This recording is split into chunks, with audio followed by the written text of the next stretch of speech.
வியாழக்கிழமை அல்லாஹ்வுடைய தூதர் மரணமாவதற்கு சில நாட்களுக்கு முன்னால் வியாழக்கிழமை அல்லாஹ்வுடைய தூதர் ஸல்லல்லாஹு அலைஹி வஸல்லம் மக்ரிபுடைய தொழுகையில் கலந்து கொள்கிறார்கள். வல் முர்ஸலாத்தி உர்ஃபா என்ற சூரத்துல் முர்ஸலாத்துடைய வசனங்களை அல்லாஹ்வுடைய தூதர் ஸல்லல்லாஹு அலைஹி வஸல்லம் அவர்கள் ஓதி தொழ வைக்கிறார்கள். அதற்கு பிறகு அல்லாஹ்வுடைய தூதர் அந்த நபித்தோழர்களுக்கு இமாமாக நின்று தொழுகை நடத்தவில்லை. இஷாவுடைய தொழுகை வருகிறது. மக்ரிபுடைய தொழுகை அல்லாஹ்வுடைய தூதர் தொழுகை வைத்து இஷாவுடைய தொழுகைக்கு அல்லாஹ்வுடைய தூதர் ஸல்லல்லாஹு அலைஹி வஸல்லம் ஆயிஷா ரலியல்லாஹு அன்ஹாவுடைய வீட்டிற்கு செல்கிறார்கள். நோய்வாய்ப்பட்டிருக்கக்கூடிய அல்லாஹ்வுடைய தூதரால் எழுந்திருக்க முடியவில்லை. அல்லாஹ்வுடைய தூதர் கண் விழித்தவுடன் கேட்டார்கள், அஸ்ஸல்லன் நாஸ், இந்த நபித்தோழர்கள் தொழுது விட்டார்களா? ஆயிஷா ரலியல்லாஹு அன்ஹா சொன்னார்கள், யா ரசூலல்லாஹ், எப்படி தொழ முடியும் அவர்களா? உங்களுக்காக காத்துக் கொண்டிருக்கிறார்கள். அல்லாஹ்வுடைய தூதர் எழுந்திருக்க முயற்சி செய்கிறார்கள். தண்ணீரை என் மீது ஊற்றுங்கள் என்கிறார்கள். மயக்கடித்து விழுகிறார்கள். அல்லாஹு அக்பர்.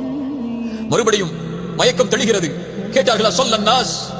ரசூலுடைய முதல் கேள்வி, தொழுதார்களா இந்த மக்கள்?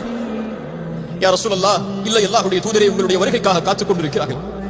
மறுபடியும் தண்ணீரை ஊற்றச் சொன்னார்கள். மயக்கடித்து விழுந்தார்கள். நான்காவது முறை கேட்டார்களா ஸல்லன் நாஸ்?